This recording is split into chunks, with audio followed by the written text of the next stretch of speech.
Hey guys, welcome to Comfy Cozy Up. So I am outside and hoping these bugs don't get me so I could just talk about all the books that I've read in May. May was a good reading month. I read, I think it's 8 or 9 books. We go through it.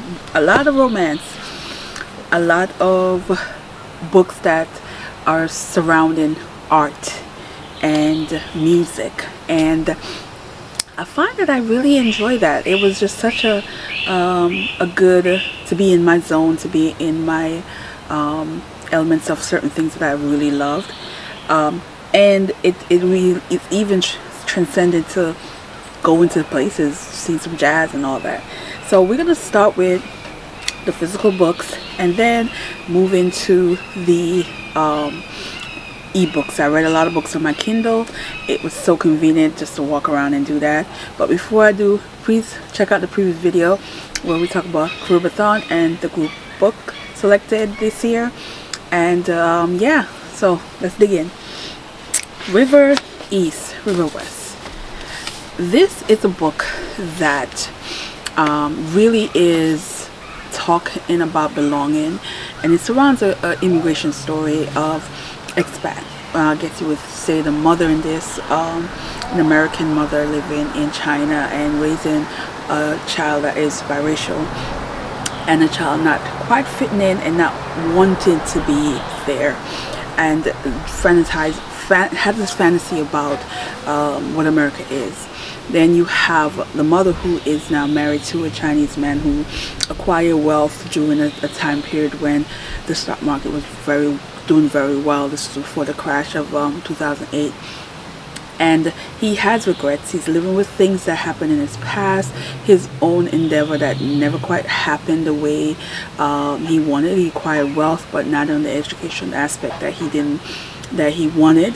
But it dig into immigration story in a different way for me, because I'm so used to reading certain kind of African or Caribbean immigration stories. So to read this and to kind of see how the idea of belonging and being in an environment that you don't feel accepted can make you make bad decisions. In this case, you have the young girl who is going through the typical teenage things, but she's also putting herself in harm's way. You see this in the story.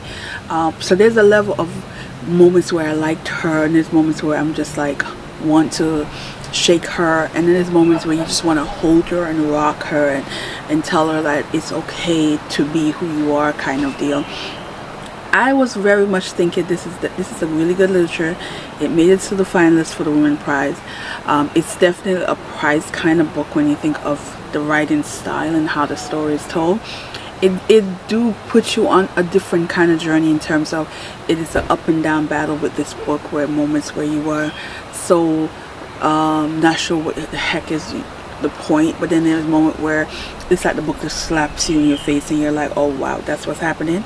That's how I felt about this book. It is very much a recommended book for me. I do find that I wish this was like a book club kind of book for me, where I can really discuss it with other people, especially people within this culture, just to get their aspect of certain things that's happened, because I think this is a touchy story kind of book. So yeah. Then the May selected book is, of course, the Ransom of Red Chief, and this is by Oprah Henry. The book was the short story, but this is a collection, so I've read other short story in this. Oprah Henry short story style felt so simple, but like good. That's because I think sometimes when you think of short stories, it's an art form that everybody can't do. Everybody cannot tell a short story and sum it up in a way where you don't feel like you're missing too much. Like the point of the story was there, and that's how I feel the whole Henry writing style is. And I really enjoy his short story collection. Y'all see that? They are here. So as far as the short story that was selected for me to read, let me tell you, this is like a prime example of some bad kid do the most. So this is two men decided that they want to make some extra money, so they go into like this small town that they feel don't really have a lot of like enforcement, that they're gonna feel threatened, and decide to kidnap the wrong kid, the kid that the town is happy that hoping the kid never come back because the kid does drive everybody nuts. So this is the kid in his mind, he's always playing Indian chief kind of scenario. So he's thinking he's role playing with these two men and basically torturing. Like poor Bill in this. Bill was just like, you kind of felt bad for him, but then you're like, but you decided to kidnap the wrong child, so you deserve what you get kind of deal. That's how I felt about this. I absolutely love the short story collection of this. There's one also where this woman just like sacrificed for her husband's the anniversary, and what she did to acquire some money to buy something that she wanted to replace for the man, not realizing why the man don't have that anymore. I was like, it was just so sweet. It was so sweet. There's other ones in this that just I absolutely love. So O. Henry is a classic writer that is a hell yeah for me. I would definitely read more of O. Henry's work.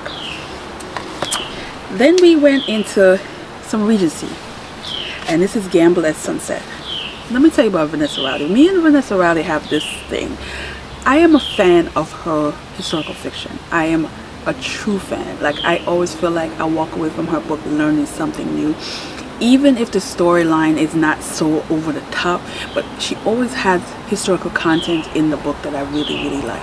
Nevertheless, I decided to try her new book, which is romance, historical romance and all of that.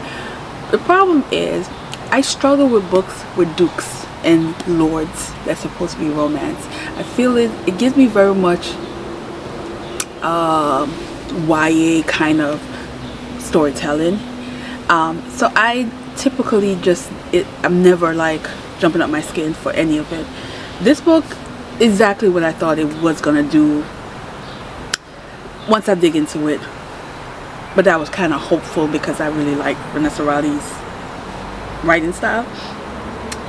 It took me a minute to get into this book. Once I got into the book, I just thought it was cute. I am not the, I said, intended audience for this kind of romance, and I struggle with even this romance from other authors. So it's not necessarily her.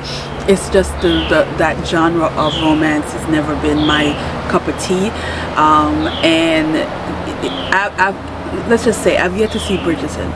The only thing with this is, if this was a TV series that I sat down, I would probably watch the entire thing, because I love like Jane Austen's series.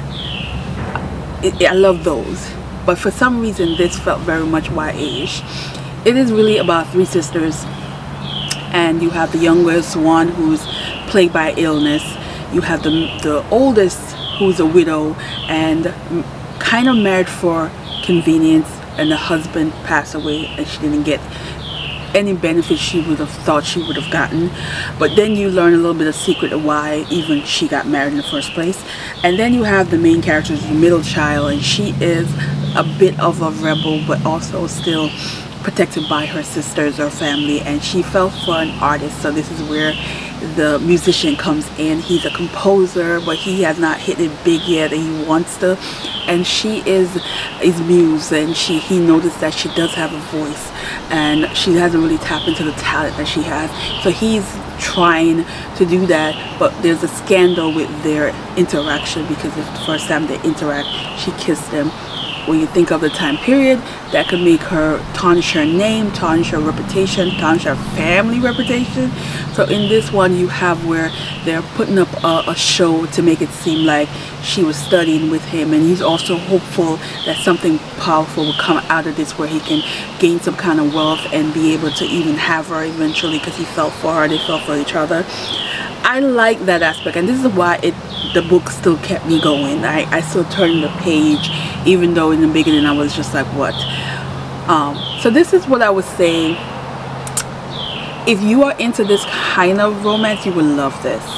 But if you're not, you might be like me, where you're in the middle, where it's okay. You don't hate it, but you don't, like, you're not overwhelmed enjoy it. This is like a safe book for me. I feel like this is like a 3-star kind of book, but I don't know if I will continue the series, to be honest. But I'm an author fan. I'm an author fan, so we'll see. So since we are ending on composer, let's talk about the longest doggone book I've read this year, over 700 pages, on a romance book, Maestro. So we're gonna put Maestro up here. This is 2 young people. They met when they were 13, who were going to audition to LaGuardia Musical of Art. So this book is very deep into New York of that time period, and they are now auditioning and eventually got into the school. But they become close friends. They were best friends.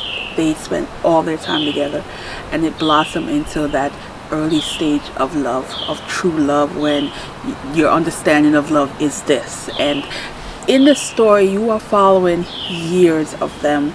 You have the young guy who is a composer. He's also a prodigy, so he's just gifted, naturally gifted, but he wants to be the first of everything. But he's driven by his grandfather, who felt like he don't want anything to distract him. So when he realized this young girl is like his muse, his every thought, his every being, he found a way to interrupt that. So over a period of 20 years, there's always someone that is preventing them from being together, and it's what connects them and what keeps them still being friends even when they are belonging to other people is music.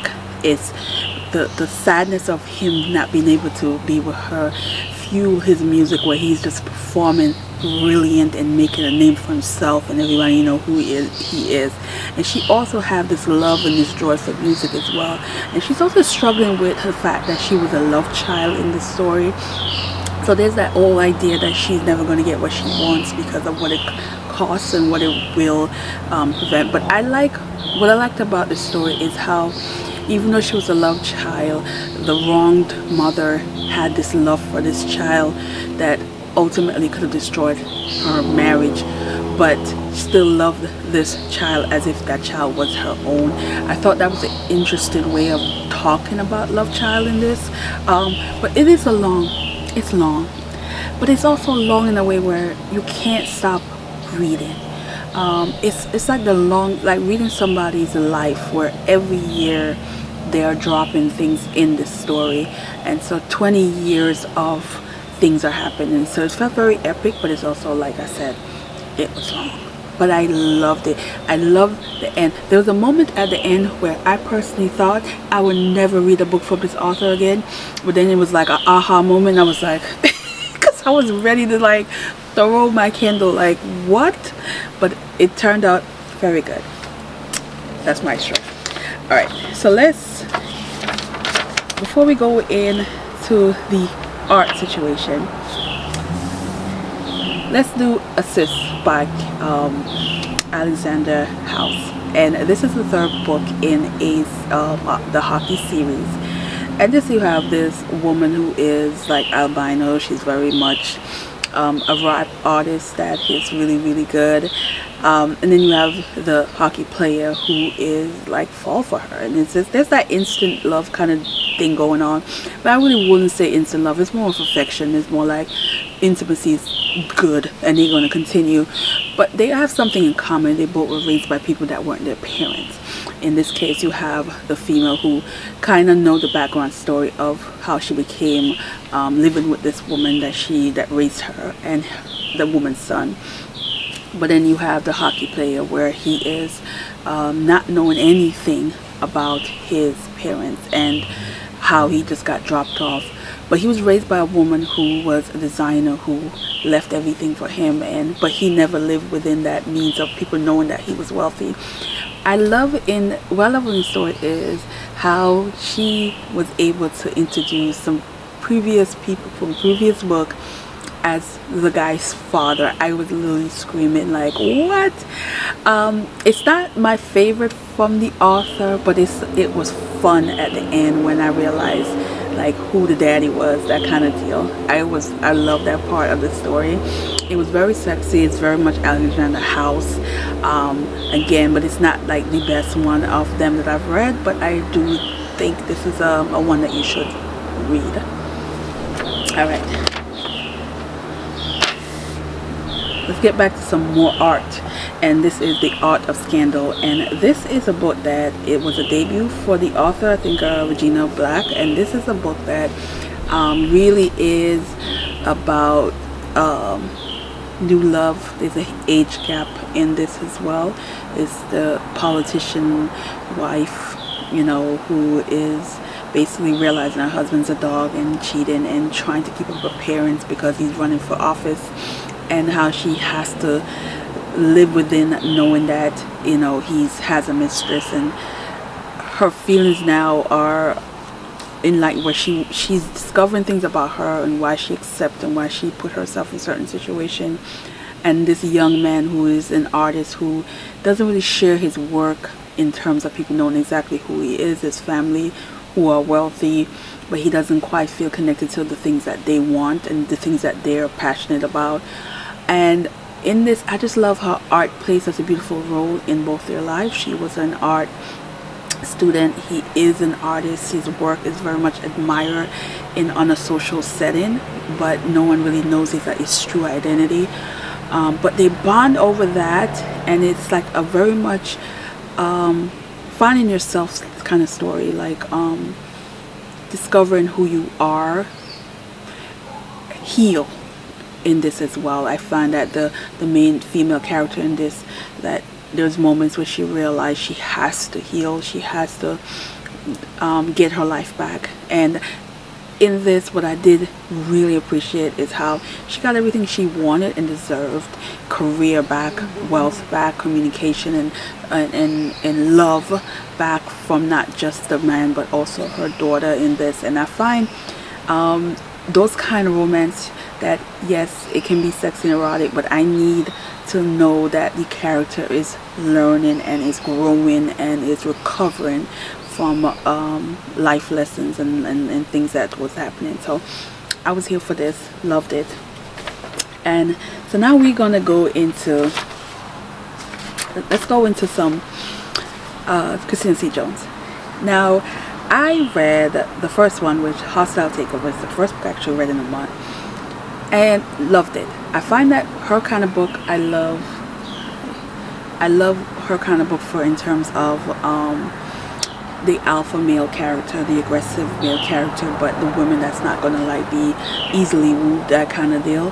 So I love Hostile Takeover. It is about a woman whose company is taken over by this man, and her father made some really bad decision, but this is the company that's been in the family for many generations, and now she is in a position where she's going to lose the company in terms of the land that the company is sitting on is now belonging to this man. So she's at his very much mercy of him, and the arrangement was she had to marry the man, and it's one of those marriage of convenience, but the chemistry between them is so spicy that you just know they were going to be beyond just the fake marriage. They were going to be real. But she's discovering things about her father. She is discovering things about her mother, who had passed away from cancer, and all these secrets is what's fueling her in her not wanting to even connect to this man that she's forced to marry.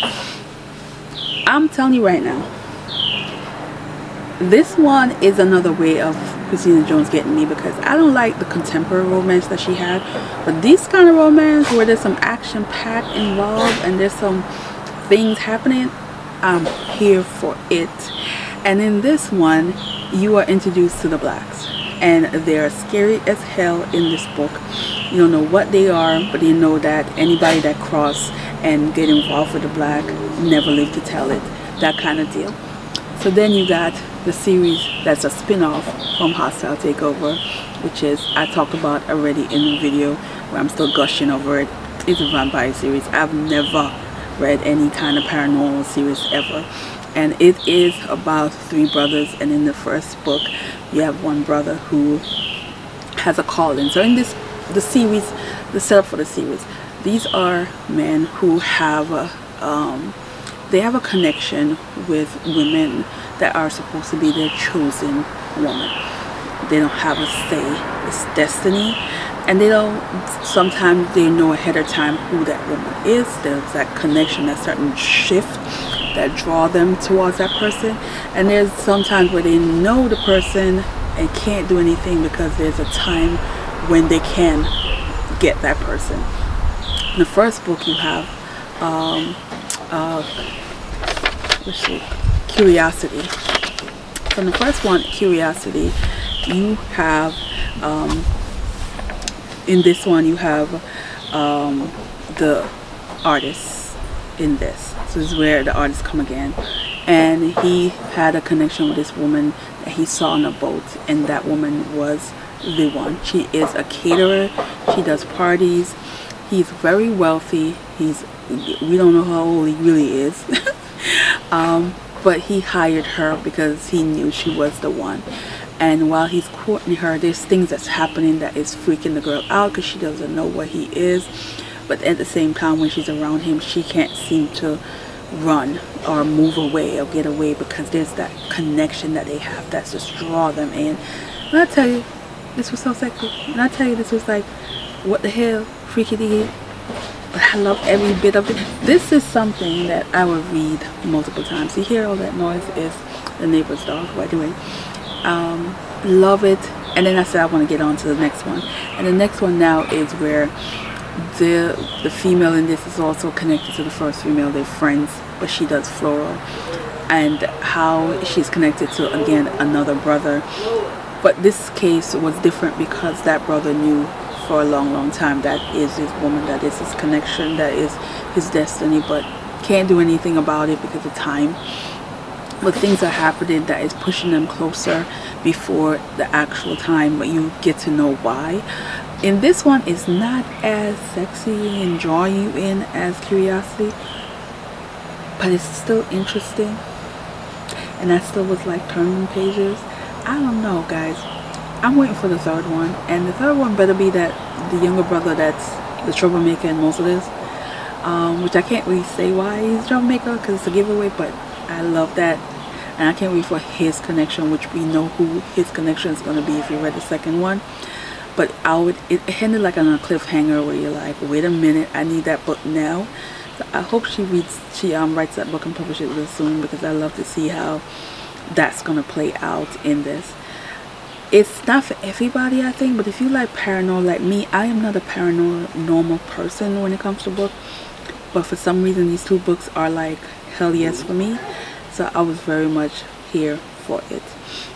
And that's it. So I did what, 1 2 3 4 5 6 7 8 9. So I got 9 books, so I'm happy about that. So I'm going to continue. I will be reading a lot of Caribbean books for this month in June, and I would definitely talk about it. But for right now, we're going to end this. Let me know again what's your favorite book that you read in May. You know, more for the jar, and I will see you guys in the next one.